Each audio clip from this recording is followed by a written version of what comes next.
Hey there, sports history fan. This is Arnie Chapman, aka the Football History Dude, and I'm here to help you finish your Christmas shopping list and let everyone else over there stiff-arm their competition while trying to fight off that tryptophan on Turkey Night. Now, what we did was we partnered with Rochester Sports Autographs, the largest JSA authenticated autograph distributor in the United States, where you can get up to 75% off over 30,000 autographed sports collectibles during this holiday season. They have something for everyone. But how is RSA able to offer such great deals on JSA authentication, you ask? Well, they do this by making deals directly with athletes so there are no extra markups, and they choose to then pass that savings on to you, the customer. Now, all orders from Rochester Sports Autographs are top quality and shipped to your door with top authentication and a money-back guarantee. But hurry up because customers are so stark raving mad for RSA that memorabilia sells out daily.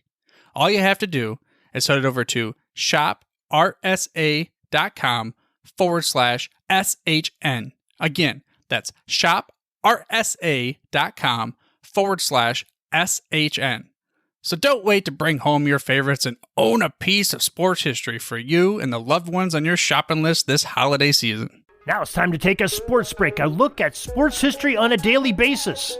Hello, my friends of sports history. This is Darren Hayes of the Sports Jersey Dispatch podcast. Welcome once again to the Pig Pen, your place for all things great in sports history and talking about your greatest athletes in the sports break of November 17th, the uniform numbers that they wore, and some of the great things that they did on this date in history.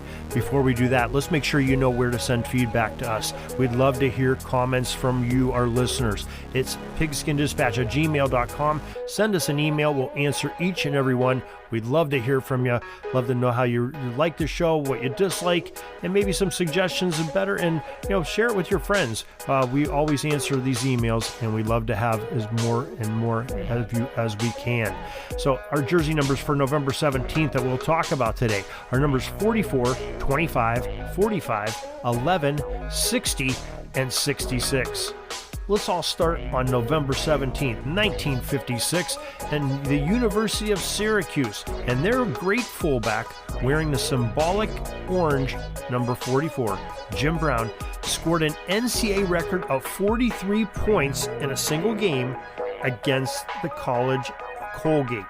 Now, Jim Brown, of course, was the first in many of great running backs to wear that number 44. It was a badge of honor at the school to wear that great number 44, and he really started that tradition. Of course, he wore number 32, and as a professional with the Cleveland Browns, that's what we mostly know him by, but he started off by wearing that number 44. November 17th, 1959, San Francisco Giants future Baseball Hall of Fame slugger, number 44 also, only this time his name is Willie McCovey, and he won the National League Rookie of the Year with the Giants in Major League Baseball. November 17th, 1981, New York Knicks, number 25, Bill Cartwright. He tied a record of 19 of 19 from the free throw line in a single game. Pretty good for a big man. He was the center of the Knicks, later played for the Chicago Bulls. And when you go, perfect from the charity stripe, any size you are, that's a great day. November 17th, 1984, the Golden State Warriors, number 45, Purvis Short, scored a career-high 59 points, but his team ended up losing the game to the New York Nets, 124-110. Not from lack of effort of Mr. Purvis Short, though, that's for sure. November 17th, 1987, George Bell, who wore number 11, became the first Toronto Blue Jay to win an American League Most Valuable Player award. It had to happen sometime, and it happened in 1987. November 17th, 1991. This is a very sad day, one that was scary, one that became a lot of awareness, and just a tragic day. Detroit Lions number 60, Mike Utley, was paralyzed in a football game for the NFL game versus the Los Angeles Rams when he just took a hit and just went to the ground limp, and you knew something bad was happening there. And very much reminded all of us of the Darryl Stingley incident that happened just shortly before that, a few years earlier. Mike Utley, another tragic case of a young man getting paralyzed playing a game of football. November 17th, 1997, Mario Lemieux, number 66 of the Pittsburgh Penguins, well, he was entered into the NHL Hall of Fame. Truly deserved it. Great player for the Penguins. Was their center for so many years. Then became their owner when the Penguins got in a little bit of trouble, and he really got that franchise and revitalized the franchise again. Getting players like Sidney Crosby and Geno Malkin and Chris Letang and the others. Of course, Lemieux, he played on some great lines, great players. Jaromir Jagr, Scott Stevens, Tom Barrasso. They just had some great players on those Penguins teams, and they won some championships as well. But Mario Lemieux, part of both of those teams in some capacity, bringing home the Stanley Cup to Pittsburgh. So that is your sports history for today, your sports break for November 17th. Love to have you here again tomorrow because we talk about sports history each and every day here at Pigskin Dispatch and JerseyDispatch.com. You know who else talks about sports every day? Well, that's our guys over at the SportsHistoryNetwork.com. Not only do they have our podcasts on there, they have our audio drama that we're a part of with Oz Davis, Orville Mulligan sports writer. You can also find that at OrvilleMulligan.com. And also, 30 some other podcasters bringing some great sports. There's basketball, there's hockey, there's baseball, there's plenty of football, and some other sports that maybe you're just a little off the beaten path that not everybody's listening to. We have some boxing and some professional wrestling and all kinds of things, something for everybody there, all very family friendly and always available for download. There's thousands of hours of sports history there, SportsHistoryNetwork.com. And don't forget our websites, PigskinDispatch.com and JerseyDispatch.com for more supplements in your sports history. And don't forget about our powerful search tool, Earl to Go. Put in names and topics into that search box on either one of those sites, and you'll get some great results, very much so. So, till tomorrow, everybody, have a great sports history day. The Rose Bowl. The game that inspired the college football bowl season has a long and storied history. The stadium itself is 100 years old, and in celebration of it, Pigskin Dispatch is assembling some of the top historians and authors to share the memories, people, and events that make the granddaddy of them all the special game that it is.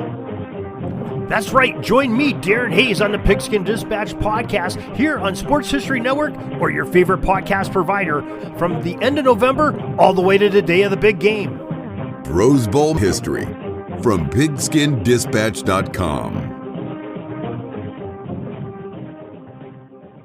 This penalty kill is almost over. I got to get back out on the ice. But thanks again for joining us for another great edition of Sports Jersey Dispatch podcast. We'll see you tomorrow. We invite you to check out our websites, JerseyDispatch.com and PigskinDispatch.com. Not only see the daily sports history, but to experience the preservation of great events and people that play the games. Find us on Pigskin Dispatch. It's also on social media outlets of Facebook, Twitter, Instagram, and don't forget the Pigskin Dispatch YouTube channel. You get all your daily sports history. Pigskin Dispatch is happy to be associated with the Sports History Network, the sports headquarters of yesteryear, found at SportsHistoryNetwork.com. This podcast is part of the Sports History Network, your headquarters for the yesteryear of your favorite sport. You can learn more at SportsHistoryNetwork.com.